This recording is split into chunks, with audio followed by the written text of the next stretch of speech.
ಮಹಾಕಾಳಿ ನಮೋ ನಮಃ. ಇದು ಕೊಡಗು ತಾಲೂಕು ಅಮೃತ ಹೋಬಳಿ ಕೊರಟಿ ತಿರುಮಪಾಳ್ಯದ ಮಧ್ಯಭಾಗದಲ್ಲಿರುವ ಶ್ರೀ ಭಗವಾನ್ ಶನಿ ಸ್ವಾಮಿ ದೇವಸ್ಥಾನ ಟ್ರಸ್ಟ್ ವತಿಯಿಂದ ಇತ್ತೀಚೆಗೆ ವಿಷ್ಣು ಮಹಾಕಾಳಿ ಅಂತೇಳಿ ಒಂದು ವರ್ಷ ಆಯಿತು 35 ಎತ್ತರದ ಅಮ್ಮನ ಪ್ರತಿಷ್ಠೆಯಾಗಿ ಅಮ್ಮರು ನನಗೆ ಸ್ವಪ್ನ ಬಂದು ಕಾಡ್ತಾಯಿದ್ರು. ಹಾಗಾಗಿ ಚಿಕ್ಕ ಮಟ್ಟದಲ್ಲಿ ಮಾಡೋಂಥದ್ದು ದೊಡ್ಡ ಮಟ್ಟದಲ್ಲಿ ಆಯಿತು.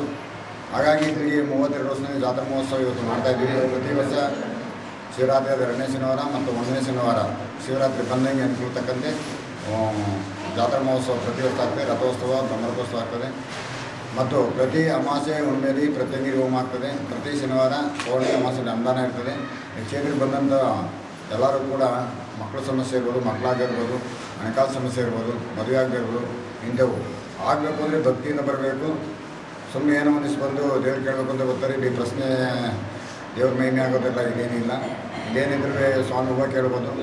ಮತ್ತು ಭಕ್ತಿಯಿಂದ ಬಂದು ಯಾರು 9 ವಾರ ಇಲ್ಲಿ ಭಗವಂತನಿಗೆ ಒಂದು ಹರಕೆ ಕಟ್ಟಿ ಪ್ರಾರ್ಥನೆ ಮಾಡ್ತಾರೋ, ಒಂದು ಅಭಿಷೇಕ ಮಾಡ್ತಾರೋ ಅಂಥವ್ರಿಗೆ ಆ ಮನಸ್ಸಿನ ಕೋರಿಕೆ ಈಡೇರ್ತದೆ. ಹಾಗಾಗಿ ಶ್ರೀ ಕ್ಷೇತ್ರಕ್ಕೆ ಬನ್ನಿ. ಪ್ರತಿ ಪೌರ್ಣಿಮೆಯಲ್ಲಿ ವಿಷ್ಣು ಮಹಾಕಾಳಿ ಅಮ್ಮನವರ ಸನ್ನಿಧಿಯಲ್ಲಿ ಮತ್ತು ಸ್ವಾಮಿ ಸನ್ನಿಧಿಯಲ್ಲಿ ಪ್ರತ್ಯಂಗಿರ ಹೋಮ ಆಗ್ತದೆ. ಹೋಮದಲ್ಲಿ ಪಾಲ್ಗೊಂಡು ಒಂದು 9 ಹೋಮ ಯಾರು ಮಾಡ್ತಾರೋ ಅಂಥವರಿಗೆ ಮದುವೆ ಸಮಸ್ಯೆ ಮದುವೆ ಆಗ್ತದೆ, ಮಕ್ಕಳಾಗ್ತದೆ, ಹಣಕಾಸು ಸಮಸ್ಯೆ, ಆರೋಗ್ಯ ಸಮಸ್ಯೆ ಏನಿದ್ರು ಕೂಡ ಪರಿಹಾರ ಆಗ್ತದೆ. ಹಾಗಾಗಿ ಕ್ಷೇತ್ರದಲ್ಲಿ ಸತ್ಯ ಧರ್ಮ ನ್ಯಾಯ ರೀತಿಯಿಂದ ಯಾರು ಬಂದು ಸ್ವಾಮಿ ಸನ್ನಿಧಿಯಲ್ಲಿ ಶನೀಶ್ವರ ಸ್ವಾಮಿ ಪ್ರಾರ್ಥನೆ ಮಾಡ್ತಾರೋ, ಅದ್ರ ಜೊತೆಗೆ ತಾಯಿ ಪಾರ್ವತೀಶ್ವರ ಗುಡಿಯಾದ ವಿಷ್ಣು ಮಹಾಕಾಳಿ ಅಮ್ಮನ ಪ್ರಾರ್ಥನೆ ಮಾಡ್ತಾರೋ ಅಂಥವ್ರು ಕೂಡ ಮನಸ್ಸಿನ ಕೋರಿಕೆ ಈಡೇರಿಸ್ತದೆ ಅಂತ ಹೇಳ್ತೀವಿ.